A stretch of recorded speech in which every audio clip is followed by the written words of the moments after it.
ഇല്ല sir. Sir file ഞാൻ അയച്ചിട്ടുണ്ട് സാർ. ബാക്കി ബാക്കി ഞാൻ നാളെ അയക്കാം സാർ. Okay sir.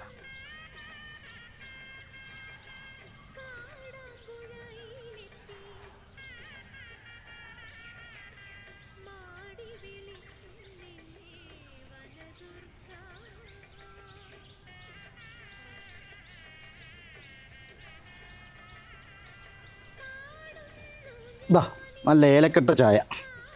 ഇന്നത്തേക്ക് നിന്റെ മരുന്ന്. വേണ്ട, ചായ കുടിച്ചാൽ മാറുന്ന പ്രശ്നം തന്നെ.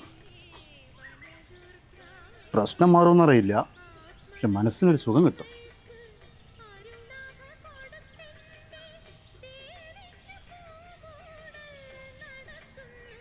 കൊള്ളാം.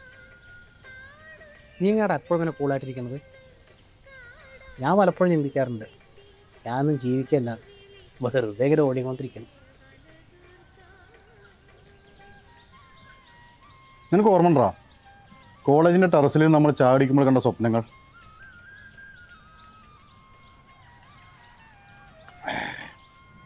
ഇരുപത്തഞ്ച് വയസ്സാകുമ്പോഴേക്കും ജോലി വാങ്ങണം, കാറ് മേടിക്കണം, ലൈഫ് സെറ്റിലാവണം.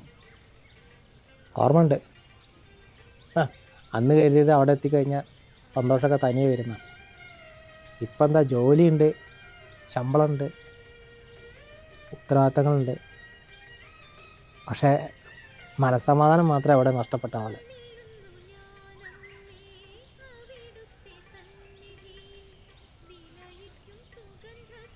നമ്മൾ സന്തോഷത്തെ നിന്ന് നാളേക്ക് മാറ്റി വയ്ക്കാടാ. ഇത് കിട്ടിയാൽ നന്നായി ജീവിക്കാം, അല്ലെങ്കിൽ അത് നേടിയ സമാധാനമായി ജീവിക്കാം എന്ന് പറഞ്ഞ് ഇന്നത്തെ സന്തോഷം മൊത്തം നഷ്ടപ്പെടുത്തി. പിന്നെ ഇപ്പം എന്താ ബാക്കിയുള്ളത്? ഈ വൈകുന്നേരം, ഈ ചൂട് ചായ, ഈ കാറ്റ്, പറയാതെ മനസ്സിലാക്കുന്നൊരു സുഹൃത്ത്, തിരികെ പോകാനൊരിടം. ഇതൊന്നും ചെറിയ കാര്യങ്ങളല്ല, എത്രയോ പേർ ആഗ്രഹിച്ചിട്ടും കിട്ടാത്ത ഭാഗ്യങ്ങളാണ്. നമ്മളൊക്കെ ഒരുപാട് കാര്യങ്ങൾ നേടി, പക്ഷെ അതൊക്കെ ആസ്വദിക്കാൻ മറന്നു. ലക്ഷ്യം നേടുന്നതല്ല ജീവിതം, ലക്ഷ്യത്തിലേക്കുള്ള യാത്രയാണ് ജീവിതം. ചൂട് ചായ കുടിക്കും.